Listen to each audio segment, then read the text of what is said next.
लोकसभा अध्यक्ष ओम बिरला ने नए आयकर विधेयक 2025 की जांच के लिए शुक्रवार 14 फरवरी को एक प्रवर समिति का गठन किया।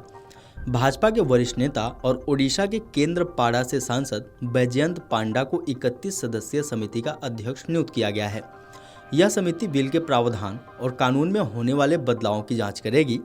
प्रवर समिति के अन्य सदस्यों में डॉक्टर निशिकांत दुबे, जगदीश शेट्टर, सुधीर गुप्ता, अनिल बलूनी, राजू बिष्टा, इटाला राजेंद्र, विष्णु दयाल राम, मुकेश कुमार चंद्रकांत दलाल, पीपी चौधरी, शशांक मणि, भर्तृहरि मेहताब, नवीन जिंदल, अनुराग शर्मा, दीपेंद्र सिंह हुड्डा, बेनी बेहनन, विजय कुमार उर्फ विजय वसंत, डॉक्टर अमर सिंह, वकील गोवाल के पाडवी, मोहम्मद रफीकुल हुसैन, लालजी वर्मा, वकील Priya Saroj, Mahua Moitra, doctor Kalanidhi Veeraswamy, Daggumalla Prasad Rao, Kaushalendra Kumar, Arvind Ganpat Sawant, Supriya Sule, Ravindra Dattakar Baikar, N K Premachandran, V Richard शामिल हैं।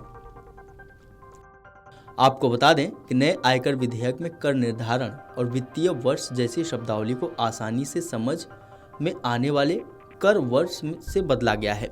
इस विधेयक में आयकर की भाषा को सरल बनाने के साथ साथ गैर जरूरी प्रावधानों और स्पष्टीकरणों को भी हटाने का प्रस्ताव है।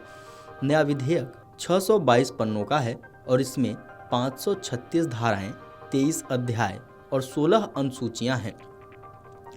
यह विधेयक नए करों का प्रस्ताव नहीं करता, बल्कि मौजूदा आयकर अधिनियम 1961 की भाषा को आसान बनाता है, जिसमें 298 धाराएं और 14 अनुसूचियां हैं।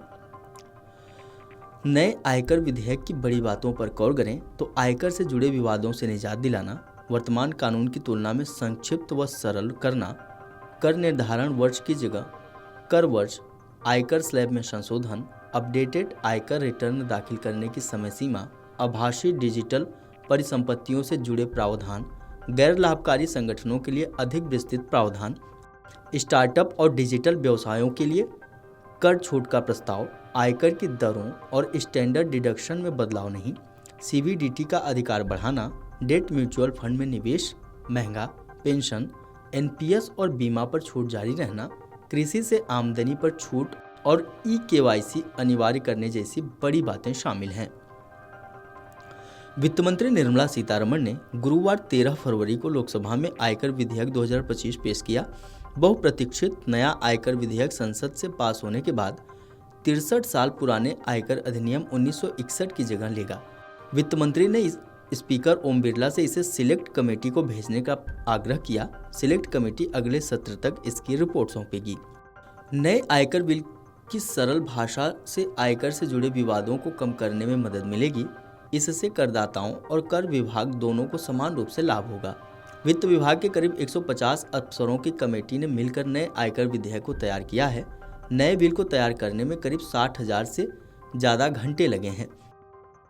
इनकम टैक्स बिल को सरल बनाने और गैर जरूरी प्रावधान को हटाने के लिए 20,976 ऑनलाइन सुझावों पर गौर किया गया।